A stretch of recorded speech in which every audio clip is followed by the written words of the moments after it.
Bonjour les amis, j'espère que vous allez bien. Alors, aujourd'hui, on va faire la suite du Grand Lenormand. Donc, je vais vous expliquer cette fois comment je fais mes tirages, comment je m'y prends pour lire les cartes avec ce jeu.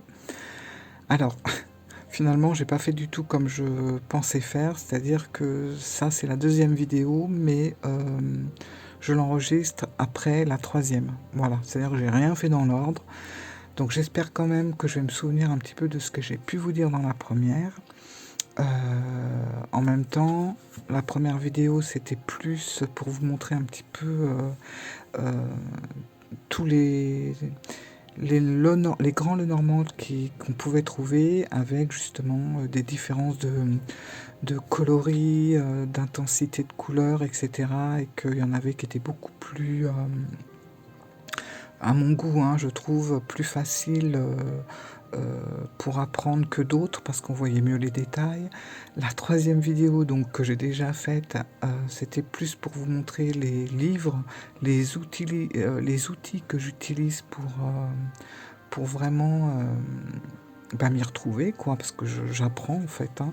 Et puis cette vidéo qui sort en dernier, qui va être sur comment je m'y prends pour faire mes tirages, vous expliquer un petit peu comment j'apprends, voilà, sans formation spécifique. Je me débrouille avec ce que je peux trouver au niveau des livres, justement, et au niveau de certaines vidéos, et puis aussi par rapport à mon ressenti. Voilà. Donc, déjà, la première chose que je voulais vous dire par rapport à ce jeu, c'est vrai que je crois qu'on est plusieurs à vouloir, euh,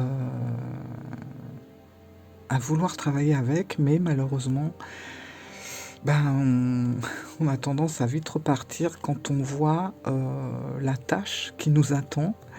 Et finalement, je crois que il faut vraiment euh, mettre ça de côté parce que ce qui fait peur, je pense, c'est comme vous pouvez le constater, sur une carte, on a différents tableaux. Donc on a la cartomancie, on a les constellations, on a la lettre, en dessous la lettre on a la géomancie, on a un tableau central, on a un tableau à gauche, un tableau à droite, on a un bouquet, et ça sur toutes les cartes. Et il faut savoir que chaque signification des tableaux ne vont pas toujours dans le sens de la carte centrale. Et ça, c'est vrai que c'est quelque chose. Moi, je sais que les premières fois où je m'y étais un petit peu attelée, en fait, où je m'y étais mise un petit peu, de voir tous ces tableaux, moi, je pensais que voilà, ils avaient tous un lien et ça nous apportait des indices par rapport à la carte centrale. Non, pas du tout. Et c'est ça qui est un petit peu qui peut un peu faire peur, c'est que vous pouvez avoir une constellation qui vous dit quelque chose, un tableau central qui vous dit autre chose, et je vous parle pas du reste. Voilà. Donc on finit par ne plus rien comprendre et on a tendance à le mettre de côté. Mais je crois par rapport à tout ce que j'ai pu lire, tout ce que j'ai pu entendre, c'est que finalement on se met trop de pression parce que c'est un jeu qui se travaille étape par étape. Voilà, c'est-à-dire que c'est pas possible d'apprendre 7 tableaux d'un coup. Et puis après, quand vous faites un tirage, alors attendez, par exemple, ça c'est des erreurs, je pense, qu'on fait tous. Et c'est peut-être ce qui fait que justement on n'a pas envie d'aller plus loin. Alors, là, je vais vous montrer avec un tirage à 3 cartes. Dans le Grand Lenormand, mais je pense que dans beaucoup de jeux anciens, on a des tirages où en premier, on va mettre la carte au centre, plutôt que de faire un tirage en ligne, donc 1, 2, 3, passé, présent, futur, peu importe, mais voilà.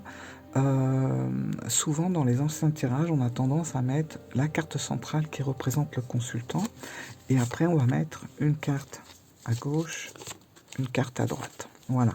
Bon, comme ça, mais... Et puis, on va retourner toujours la première, qui est celle du milieu, et non pas celle-là. Voilà. Et on va retourner les autres. Alors, quand on regarde ça, on se dit: «Waouh, ça va être compliqué, il y a cette chose à comprendre ici, cette chose ici, cette chose ici». Forcément, c'est pas possible, surtout quand on débute. Il faut savoir qu'une carte, c'est comme si, en fait, vous en tirez 7, puisque vous avez 7 éléments sur la carte. Alors imaginez quand vous débutez, ne serait-ce qu'un petit tirage à 3 cartes, vous faites 7 multiplié par 3, ça vous fait 21 cartes. En tant que débutant, je pense qu'on ne fait jamais de tirage à 21 cartes, donc ce n'est pas possible de tout apprendre d'un coup. Ça, c'est la première règle que moi, d'ailleurs, j'ai appris, c'est que les choses se font petit à petit, qu'il fallait déjà se familiariser. Alors déjà, on regarde le jeu, on le touche, on le sent, voilà, on le brasse, etc. Et on se familiarise surtout avec le tableau central. Voilà, ça va nous apporter déjà pas mal d'éléments. Et déjà de s'habituer à la scène qu'on a au centre, à l'histoire que ça peut apporter, parce que chaque carte représente une scène mythologique. Alors, il y a des livres dont je vous parlerai dans la 3e vidéo qui sont très bien faits, où vous avez juste le petit encadré qui va vous parler de cette scène-là. Je suis désolé, c'est un peu le chantier sur... c'est le bazar dans ma rue, pourtant la fenêtre est fermée. Bon. Et du coup... du coup... voilà, ils m'ont coupé dans mon truc. Non, mais du coup, il faut vraiment se focaliser sur la scène centrale dans un premier temps. Après, donc voilà, vous passez toutes les cartes en revue, vous regardez un peu tout, et puis surtout la scène qui se trouve au centre. Mais forcément, c'est comme tout, même si on ne connaît pas à fond un jeu, on a envie tout de suite de faire des tirages. C'est un peu le but. Donc, moi, ce que j'ai vu, entendu et lu, c'est qu'on peut tout à fait faire des tirages avec ce jeu sans pour autant le connaître par cœur. Sinon, on fait des tirages 10 ans plus tard, quoi. Parce que vu le nombre d'éléments qu'il y a à comprendre, qu'il y a à apprendre, qu'il y a à assimiler, c'est pas possible. Donc en fait, ce qu'on fait, je ne sais pas si vous connaissez le jeu L'Oracle de votre destin, qui lui aussi a des petites cases comme ça vers le bas. Et bien comment ça se passe? On prend la case, donc le petit sujet de droite, on va l'unir avec la carte centrale, et le petit sujet de gauche, on va l'unir avec la carte centrale du milieu également. Voilà. Donc, voilà comment que ça se passe. Déjà, on apprend à faire ce travail-là pour faire un tirage. Voilà, c'est comme ça. Et on ne va pas forcément s'occuper du reste. Le reste, vous allez vous occuper par la suite quand vous serez vraiment à l'aise avec ce jeu. Donc déjà, le petit sujet de droite, la carte centrale au centre, enfin au centre du jeu, et le petit sujet de gauche qu'on va aussi lier à la carte centrale. Là déjà, ça va vous apporter vraiment des éléments et vous allez pouvoir commencer votre tirage comme ça. Donc vous habituez à faire des tirages à 3 cartes. Moi, j'en suis à ce niveau-là pour le moment et ça se passe très bien. J'avoue que ça me tient en haleine. Je suis vraiment intéressé, j'ai envie d'aller plus loin à chaque fois et ça marche très bien en fait. Après, ce que vous pouvez faire, et ce que je m'amuse à faire aussi, mais on a tendance à s'enlacer, donc je change un peu, c'est que, ça c'est le truc classique, je pense, hein, c'est que tous les matins, on prend une carte, tac, et là, pour le coup, vu qu'on a juste une carte, on va essayer un petit peu de comprendre tous les tableaux de la carte. Voilà, la cartomancie, les constellations, la lettre, etc. Et on va s'habituer un petit peu à regarder. Ah bah tiens, ça c'est ça, ça c'est ça. Alors à savoir, et c'est en faisant justement des tirages à une carte qu'on peut plus approfondir ce qui se passe, c'est que souvent vous avez donc dans les petits tableaux le côté négatif et le côté positif. Mais c'est pas sur toutes les cartes. Parfois, vous avez 2 côtés positifs plus ou moins intenses ou 2 côtés négatifs, pareil, plus ou moins forts, quoi. Donc ça, faut pas systématiquement penser qu'il y a un plus et un moins dans les petits sujets en bas. Après, vous avez le bouquet, ce qu'on appelle le bouquet en bas. Donc ça c'est pareil, ça va vous amener des éléments en plus, mais qui vont pas forcément aller avec ce qui se passe dans la figure centrale, hein. Et ça, faut bien se détacher de ça, sinon ça va pas être possible, on va être complètement perdu. Donc ça vous amène quelque chose en plus, mais peut-être que lors d'un tirage, finalement, ça n'aura aucun intérêt. Après, vous avez les constellations. Alors oui, je voulais dire aussi que les bouquets, souvent les messages du bouquet, ça va être, pas tout le temps, mais souvent quand même, des messages qui vont être en lien avec le sentimental. La constellation, ça va être souvent des messages en lien avec des déplacements, des voyages, du mouvement, de l'action, etc. Vous avez donc une lettre, la lettre S, qui est utile et qui va aussi vous amener des éléments supplémentaires. Attendez, j'ouvre à mon chat. Hop, voilà. Donc vous allez avoir une lettre qui va être très utile parce que ça va vous amener aussi des éléments. Et vous allez voir quand vous allez être vraiment à l'aise avec ce jeu, sur, on va dire sur plusieurs cartes comme ça. Donc forcément vous avez des lettres. Et quand vous faites un tirage, c'est des lettres qui vont vous demander aussi, si vous le voulez, on n'est pas obligé de le faire, de les additionner parce qu'elles ont comment dire, une numérotation. Vous avez des tableaux dans des livres où vous pouvez additionner les numéros et après vous vous référez à un tableau de codification et ça va vous apporter un élément, un indice en plus encore. Pareil pour ici la géomancie, vous remarquerez que vous ne l'avez pas sur toutes les cartes, donc ça vous apporte des éléments supplémentaires. Constellation c'est pareil, voilà. Donc c'est un jeu vraiment qui va vous apporter beaucoup d'éléments, mais c'est tellement riche, il y a tellement de choses que c'est pas un oracle qu'il faut absolument tout apprendre par cœur. C'est impossible. Je crois que personne commence comme ça, hein. Vous commencez pas à faire des tirages à 21 cartes, au mieux, parce que si vous prenez 5 cartes, vous rajoutez encore à ça de la complication en fait. Donc il faut vraiment faire attention à tout ça. Parce que en plus de ça, dans ce jeu, par rapport aux livres que je vous conseillerais à la prochaine vidéo, alors c'est pareil, les livres, il faut vraiment faire attention, parce que vous avez des livres qui ne parlent pas de tout. Vous avez des livres où on va complètement oublier la cartomancie, ou alors on va pas parler de la géomancie, ou alors on va pas parler du langage des fleurs. Enfin, il manque toujours plus ou moins quelque chose.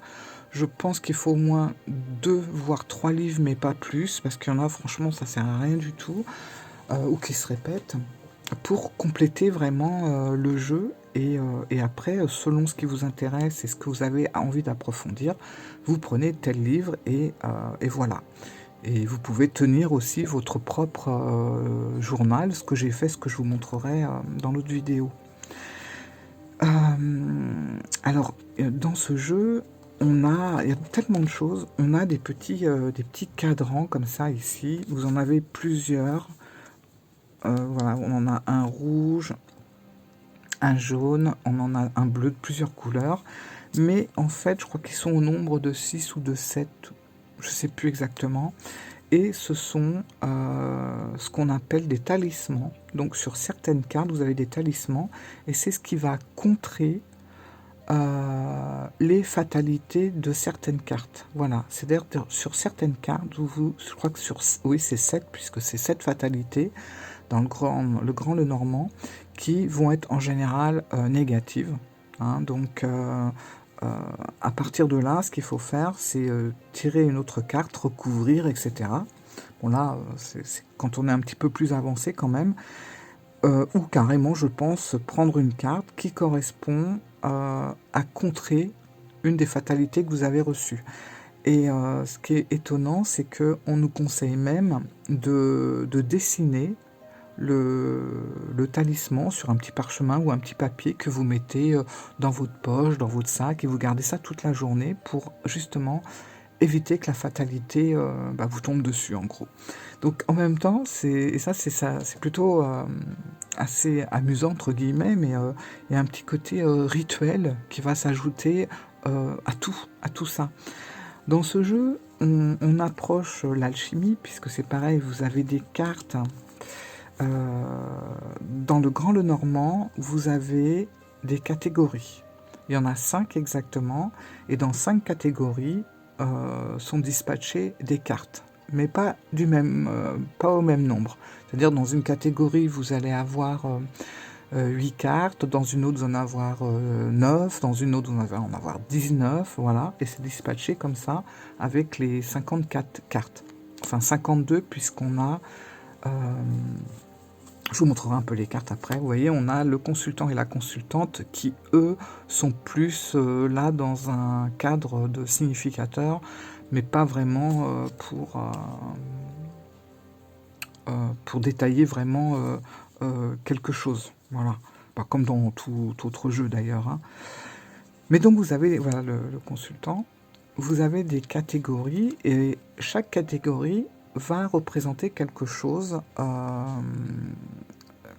comment dire, qui va un petit peu cibler l'ambiance.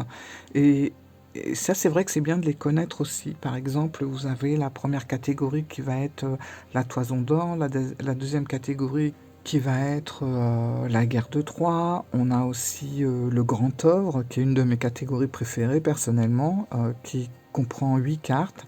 On a les événements imprévus. Donc dans les événements imprévus, vous avez 19 cartes et vous avez l'ordre du temps. Alors ça là est très intéressante aussi, ça correspond au signe du zodiaque. Voilà, donc vous voyez, c'est très très riche.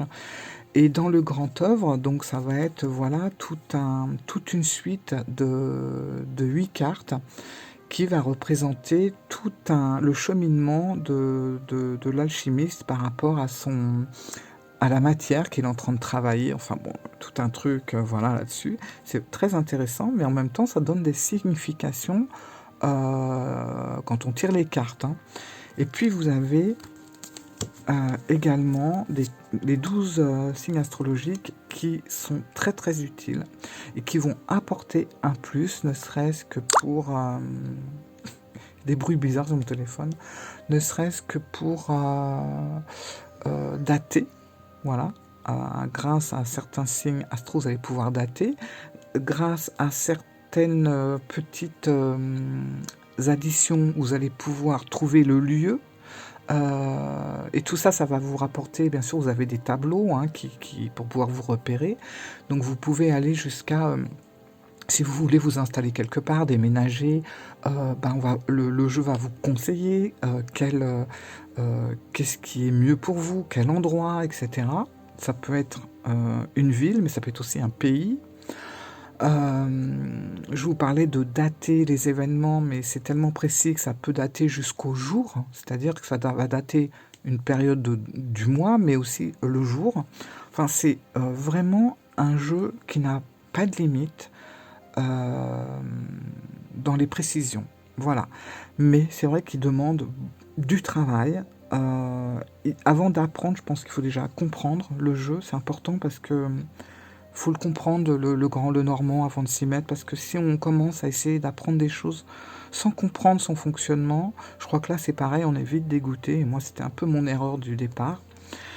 Donc déjà, ne pas chercher à tout de suite vouloir se l'accaparer pour faire des tirages, mais déjà comprendre un peu comment il est construit, comment est sa structure, et vous allez vous apercevoir petit à petit que c'est hyper intéressant, et vous allez avoir envie d'en savoir toujours un petit peu plus. Et c'est ça qui est intéressant avec ce Grand Lenormand, c'est que si vous en avez marre, par exemple, de faire des tirages avec l'illustration centrale, eh ben vous pouvez la laisser tomber et puis vous intéresser juste à la cartomancie, ou juste à un tableau de droite ou de gauche, ou alors simplement au bouquet.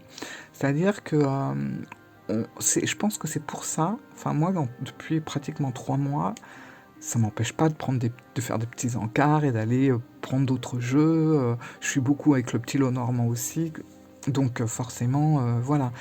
Mais j'y reviens tout le temps parce que je m'en lasse pas. Parce qu'il y a tellement de choses, il est tellement riche, il apporte tellement de précision, il est tellement intéressant que j'ai envie toujours d'y revenir, quoi. Je suis pas dans une rengaine ou dans une routine. Voilà.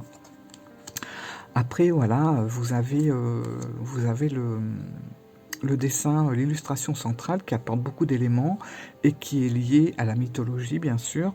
Et ça, franchement, quand vous lisez dans certains livres que je vous montrerai, les petits encadrés, il y a des histoires, mais qui sont super intéressantes. Et en plus, qui vont vous amener à beaucoup mieux comprendre le dessin. Voilà, surtout le dessin central. C'est vraiment super intéressant. Puis on a pas mal d'éléments, alors c'est aussi un jeu qu'on peut travailler à l'intuition. Contrairement à ce qu'on pourrait croire, on peut travailler à l'intuition. Par exemple, vous voyez, là, pour le roi de cœur, on a un monsieur. Alors bon, alors si on connaît la signification du roi de cœur, ça va beaucoup aider. Mais si on ne la connaît pas, on peut aussi commencer à travailler les cartes à l'intuition.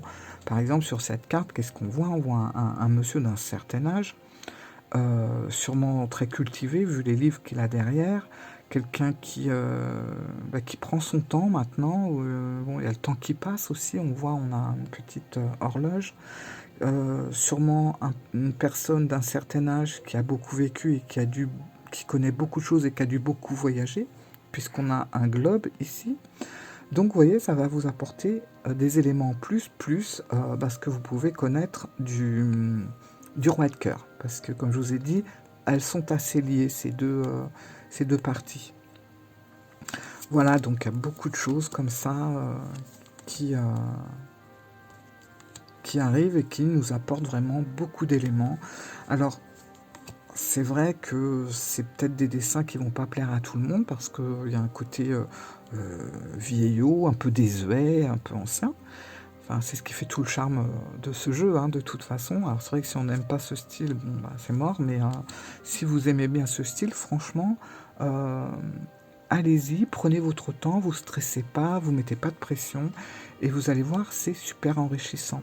Là, on a la balance, le signe de la balance. Bon, on reconnaît, hein, ça peut être aussi un peu la justice du tarot. Voilà. Là, on a encore une scène de l'alchimiste. Là, on est avec le Verseau. Hein, on voit bien ici. Donc c'est pareil, ça peut nous apporter, si c'est par rapport à une personne, ça peut nous apporter des éléments sur le caractère du Verseau, enfin quelque chose de très général bien sûr, mais ça peut nous donner des indications. Là on a le Capricorne, alors là c'est le dieu Pan qui est transformé en Capricorne, et on a le géant qui essaye d'escalader la montagne. Mais si on voulait prendre cette carte et la décrire à l'intuition, on pourrait y voir, enfin moi je vois ça comme ça, un petit peu comme le mont ou la montagne du petit Lenormand par exemple. Là on a un animal qui est un cynocéphale, quelque chose comme ça, bon, donc un singe avec une tête un peu de chien. Ça va nous montrer l'intelligence aussi. Vous voyez, il a écrit quelque chose au sol, il tient un parchemin. Enfin bon, on sent qu'il y a une intelligence qui est là. Voilà.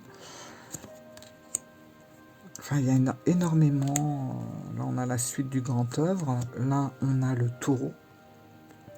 Voilà. Je crois que c'est Vénus, mais je suis pas sûr. Donc là, on a les argonautes qui arrivent. Bon, vous n'êtes pas obligé de vous lancer tout de suite dans la mythologie, même si c'est un plus. Mais on va être, si voilà, on regarde la carte comme ça, on va être... voilà, c'est une carte qui favorise un petit peu les projets. Peut-être des voyages à l'étranger également, on voit un bateau, là on pourrait un petit peu y voir un peu la carte du vaisseau dans le petit lot normand. Voilà, ça, on peut on peut voir beaucoup de choses. Après, voilà, vous pouvez travailler les petits tableaux ensuite. Donc là, c'est la conquête de la toison d'or.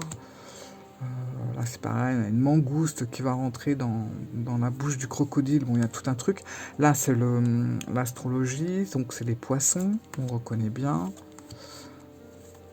Voilà, il y a vraiment, la consultante, vraiment énormément de choses très très intéressantes à découvrir, à décoder, enfin à décoder entre guillemets. C'est pas très, il est complexe parce qu'il y a beaucoup de choses, mais il n'est pas compliqué. Voilà. Là, on a Hercule qui se bat avec le lion, donc on est avec le signe du lion. Là, c'est le bélier, vous voyez. On a un bélier ici. Le consultant. Là, c'est une des premières cartes que j'ai travaillées au niveau mythologique et elle m'a beaucoup plu. C'est le côté stratège, le côté faire des plans pour arriver à ce qu'on veut. Et vous voyez, quand j'ai lu l'histoire dans le petit livre, l'histoire, il y a 10 lignes. Hein, et ben, tout de suite, je me suis dit, bah, je comprends beaucoup mieux comment interpréter cette carte, en fait. Là, on a la boîte de Pandore, voilà, qui a été ouverte, hein, avec tous les maux de l'humanité. Vous voyez, on a des petits squelettes qui s'en échappent, mais après, on peut voir ça autrement. Castor et Pollux, alors qui représentent le signe astrologique Gémeaux. Là, on a la Vierge. Là, on a le Cancer. Voilà. Là, c'est le Scorpion. Donc, vous voyez, on a... là, c'est le Sagittaire. On a énormément de choses à découvrir, à décoder. Alors, autre chose aussi que je voulais vous dire par rapport au tirage. Alors ça, c'est un truc que j'ai lu ou vu, je sais plus, et je sais pas si vous pratiquez ça comme ça, mais finalement, je me suis dit, c'est vrai, on n'y pense pas, mais par exemple, quand vous faites un tirage à 3 cartes, alors là, je vais prendre un tirage classique en ligne, comme ça, et que vous êtes tout seul, forcément, vous faites votre passé, votre présent, votre futur, on est d'accord. Mais si vous êtes avec quelqu'un qui est en face de vous, un ami, un copain, un client, un consultant, on ne peut pas en fait tirer comme ça, parce qu'on tire à l'envers pour lui. C'est-à-dire que pour lui, en fait, votre passé, pour lui, c'est son futur. Donc il faudra le lire en conséquence, c'est-à-dire passé, présent, futur. Voilà. Et on a tendance, quand on fait des tirages, d'inverser les choses, même quand c'est pas pour nous. Vous voyez ce que je veux dire? Et j'ai appris justement qu'avec le grand Lenormand, fallait faire quand même attention à ces petites choses-là qui avaient quand même de l'importance pour une lecture. Donc ça, quand vous faites une lecture, il faut bien faire attention à ça. Parce que moi-même, hein, si je tirais les cartes pour quelqu'un, je le faisais vers moi en fait. Et ça peut fausser les interprétations. Donc c'est aussi des petites choses comme ça à retenir. Voilà, après on le fait pas. Après c'est comme tout, chacun fait ce qu'il veut. Donc voilà, voilà où j'en suis avec le Grand Lenormand. Et honnêtement, je ne m'en lasse absolument pas. Dans les livres que je vais vous présenter la prochaine vidéo, vous allez voir qu'il y a beaucoup de tirages. En parlant de tirages, je voulais en profiter. Alors là, je fais une petite aparté. Donc je voulais en profiter pour vous montrer quelques tirages de mon ami Josh Dragan, voilà, qui est souvent à commenter sous mes vidéos, et je te remercie Josh parce que tu es un fidèle depuis le début. Et merci toujours de me mettre des commentaires qui sont très intéressants à chaque fois. Et Josh, il faut savoir qu'il fait des tirages de fou. Voilà, je tiens à le préciser. Alors pour ceux qui sont sur le groupe La Lune dans le Chaudron, vous pouvez le suivre. Mais là, bon, je sais que tout le monde n'y est pas. c'est normal. Et en fait, justement, pourquoi je vous parle de lui et de ses tirages avec le Grand Lenormand, c'est que le tout dernier, tirage qu'il nous a présenté sur le groupe, il tombait pile poil avec le Grand Lenormand, puisque il a sorti, voilà, le tirage de l'Olympe. Alors, je l'ai pas encore essayé avec mon jeu, mais je vais le faire, ça c'est clair. Et voilà, alors c'est le panthéon grec, riche en mythes et légendes. Il nous raconte toujours un petit peu l'ambiance, l'atmosphère, etc. Et puis après, il rentre dans le tirage et il explique tout. Mais franchement, c'est une mine d'or. Il nous fait des tirages, mais c'est incroyable. Moi, je sais que j'en garde plusieurs. Il y en a qui sont sur mon ordinateur, d'autres que j'imprime parce que j'ai envie de les avoir près de moi. Mais c'est toujours très intéressant. Là, on avait tirage du blues du dimanche soir. Voilà. Donc, vous faites un tirage et vous allez voir, c'est génial. Il y a certains tirages, il y a beaucoup d'humour, comme le tirage du voyage postal par rapport à nos colis.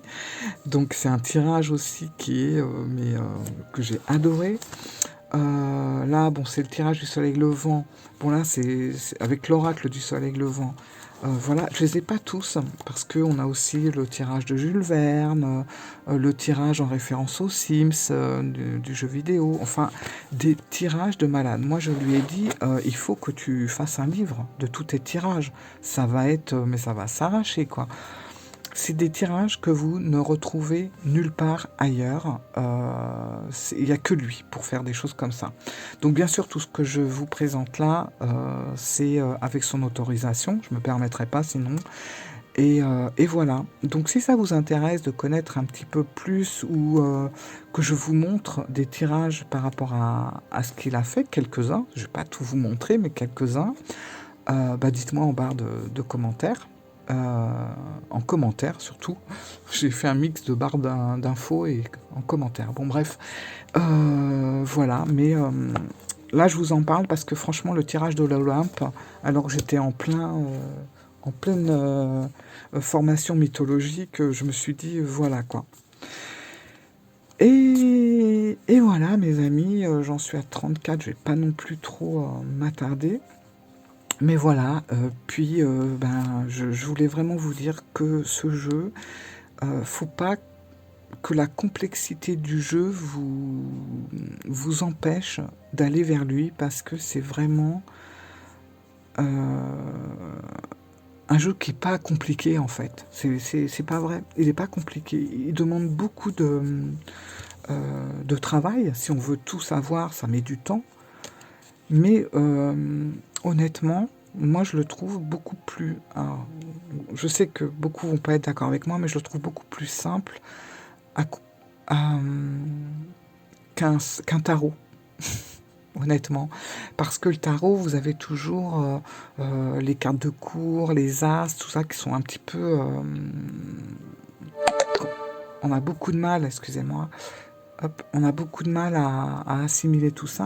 Ça, vous n'avez pas tout ça. Alors bien sûr, on a des cartes de cours en cartomancie, mais en fait, on a voilà toujours des vraies scènes de vie et qui sont très parlantes. Quand on a un livre, c'est impossible de se tromper. Voilà. Et puis, comme je vous dis, c'est étape par étape. N'essayez surtout pas de tout comprendre d'une carte et de faire un tirage à 3 cartes, parce que là, c'est mort dans l'œuf, hein. C'est pas possible. Donc voilà, mon avis, comment je m'y prends. Bon, je sais que j'aurais besoin d'une formation à un moment donné pour vraiment, on va dire, plus ou moins, pour être entouré déjà, et puis avoir de vrais conseils par des personnes qui s'y connaissent à fond. Ce que je ferai, c'est clair que je ferai pour terminer tout ça une formation, parce que j'ai vraiment envie de le connaître de plus en plus. C'est un jeu fabuleux. Et puis, il faut savoir, alors ça après, voilà, on en prend, on en laisse, hein, il y a plusieurs versions, mais euh, Mademoiselle Lenormand, bien sûr, n'a pas eu ce jeu entre les mains, elle ne l'a pas pratiqué, mais tous les éléments qui sont sur la carte sont des choses que Mademoiselle Lenormand travaillait avec assiduité. Voilà, elle était fan de mythologie, elle aimait énormément les plantes, elle faisait des tirages avec la cartomancie, donc elle était très très proche de tous les cas, de tous les sujets qu'on peut retrouver sur les cartes. Voilà. Après, on dit qu'elle aurait même plus ou moins commencé à faire des dessins pour construire une carte, mais voilà, malheureusement, elle n'a pas été jusqu'au bout et ça n'a jamais été édité, une autre personne l'a fait, mais elle aurait quand même contribué à faire certaines choses pour que par la suite on ait ce jeu. Contrairement au petit lot normand où ce n'est pas le cas par contre. Donc voilà. Bon, bah écoutez, mon téléphone n'a plus de batterie, je suis à 37 minutes, je ne voudrais pas non plus que ça dure trop longtemps. Je vous fais plein de gros bisous, je vous dis à très bientôt, et puis prochaine vidéo sur mes livres, voilà. Je vous embrasse et je vous dis à bientôt les amis, ciao!